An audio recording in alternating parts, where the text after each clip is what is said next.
Come in, and know me better, man. I am the ghost of Christmas present.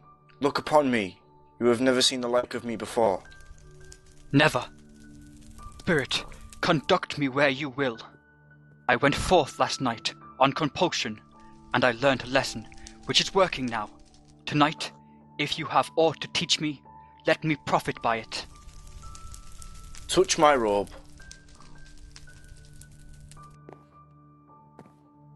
What has ever got to your precious mother then? And your sister, Tiny Lizzie? And Martha wasn't as late last Christmas Day by half an hour. Here's Martha, Father. Why, bless your heart alive, my dear. How late you are. Did you work hard? We had a deal of work to finish up last night and had to clear away this morning. Well, never mind, so as long as you're here. There's Mother coming. Hide, Martha, hide!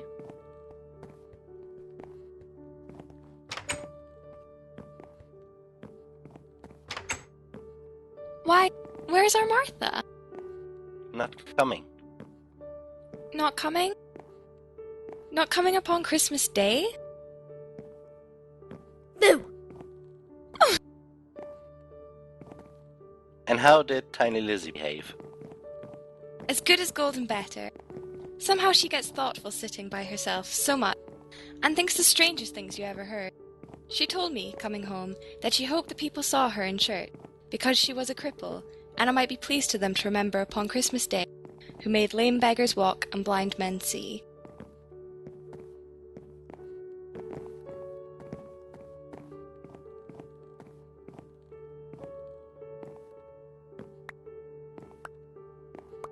A Merry Christmas to us all, my dears. Notch bless us. Notch bless us, everyone. Spirit, tell me if Tiny Lizzie will live. I see a vacant seat in the poor chimney corner and a crutch without an owner, carefully preserved. If these shadows remain unaltered by the future, the child will die. No, oh no, kind spirit, say she will be spared. If these shadows remain unaltered by the future, none other of my race will find her here. What then? If she be like to die, she better had do it, and decrease the surplus population. Man, if man, you be in your heart, not adamant, forbear of the wicked hypocrisy, until you have discovered what the surplus is and where it is. Will you decide that men shall live, what men shall die? It may be that in the sight of heaven, you are more worthless and less fit to live than millions like this poor man's child. Mr. Scrooge, I give you Mr. Scrooge, the founder of the feast. The founder of the feast, indeed. I wish I had him here. I'd give him a piece of my mind to feast upon, and I hope he'd have a good appetite for it. My dear, the children. Christmas Day. It should be Christmas Day, I'm sure, on which one drinks the health of such an odious, stingy, hard, unfeeling man as Mr. Scrooge. You know he is, Roberta. Nobody knows it better than you do, poor fellow. My dear, Christmas Day. I'll drink his health for you, for your sake and the day, not for his. Long life to him. A Merry Christmas and a Happy New Year. He'll be very merry and very happy, I have no doubt.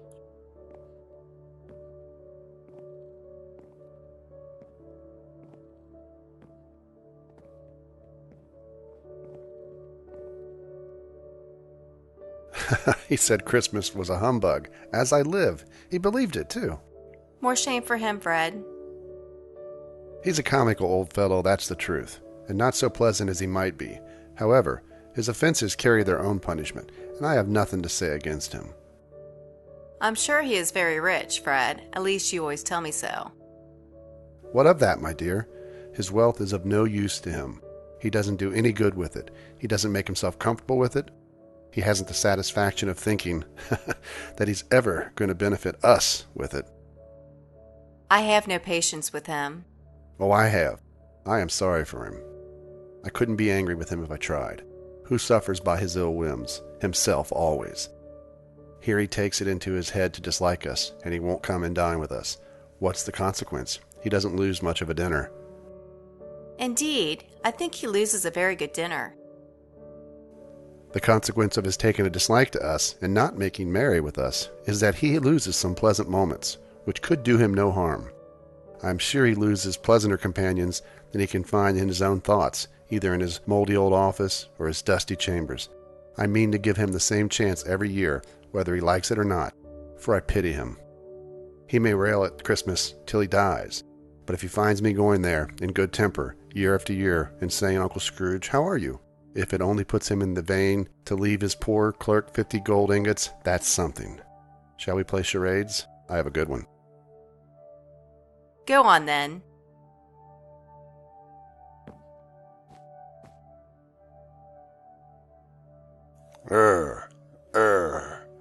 A pig, a bull, a cow.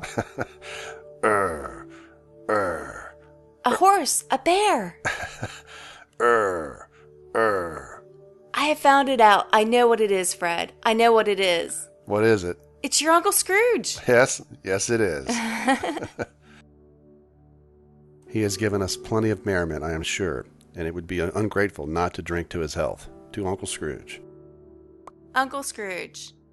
A Merry Christmas and a Happy New Year to the old man, wherever he is. He wouldn't take it from me, but he may have it, nevertheless, Uncle Scrooge. Thank you. Hark, we have not much more time. Are spirits' lives so short? My life upon this globe is very brief. It ends tonight. Tonight? Tonight at midnight, which is drawing near. Forgive me if I am not justified in what I ask, but I see something strange protruding from behind you. Is it an arm or a leg?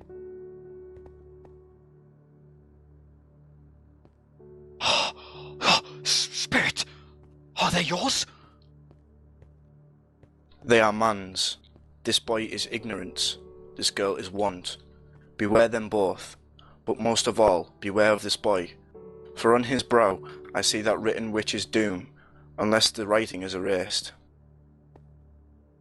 Have they no refuge or resource? Are there no prisons? Are there no workhouses?